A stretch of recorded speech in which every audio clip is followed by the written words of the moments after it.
बगिया को, जिस बगिया में तुमको रेला था। याद करो उस बगिया को, जिस बगिया में तुमको रेला था। तुम सुसुक सुसुक के रोई थी, मैं घुसुक घुसुक के खेला था। तुम सुसुक सुसुक के रोई थी, मैं घुसुक घुसुक के खेला था। याद करो उस बगिया को, जिस बगिया में तुमको रेला था।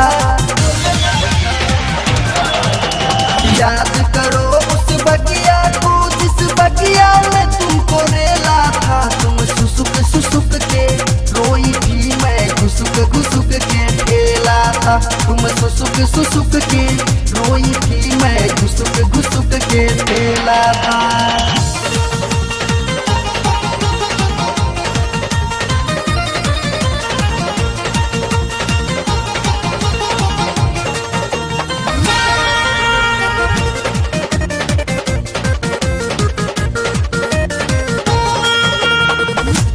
पाछा बुझाइल हमारा रहली हम ताव में। घर तू जब लंगड़ाते हो गइलू, तोरा हो गइल गाँव में। अगन पाछा बुझाइल हमारा रहली हम ताव में। घर तू जब लंगड़ाते हो गइलू, तोरा हो गइल गाँव में। दोनों मौसम में लेके तुम्हारा हाथों से अपने खेला था। दोनों मौसम में लेके तुम्हारा हाथों से अपने खेला था। तुम सुसुक सुसुक के रोई थी, मैं घुसुक घुसुक के खेला था। तुम सुसुक सुसुक के रोई थी, मैं घुसुक घुसुक के खेला था।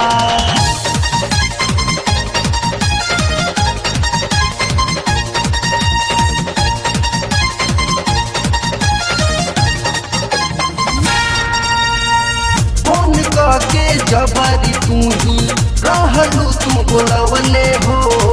होठवा में होठवा डाली रहलू, तू सवले हो। फोन के जबरी तू ही रहलू, तुम बोलवले हो। होठवा में होठवा डाली रहलू, तू सवले हो। लहंगा उठा के गपा गप खैलू, कैसा सिंगापुरी केला था।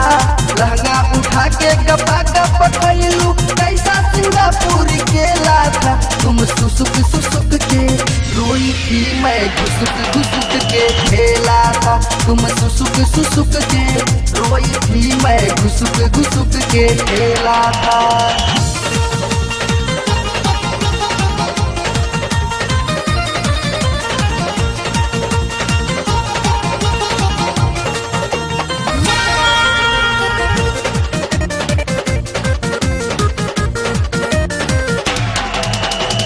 रहलू बिछवले आपन ललकी ओढ़निया हो।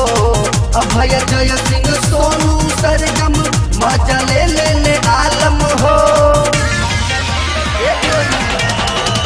रहलू बिछवले आपन ललकी ओढ़निया हो।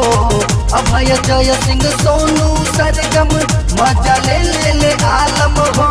तू भी अकेली मैं भी अकेला, कैसा ये भारी खेला था।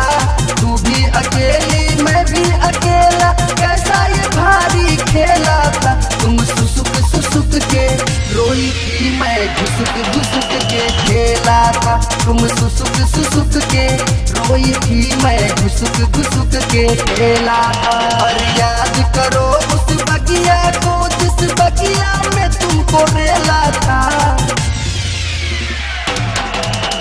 याद करो उस बगिया को, जिस बगिया में तुमको रेला था। तुम सुसुक सुसुक के रोई थी, मैं घुसुक घुसुक के खेला था। तुम सुसुक सुसुक के रोई थी, मैं घुसुक घुसुक के खेला था।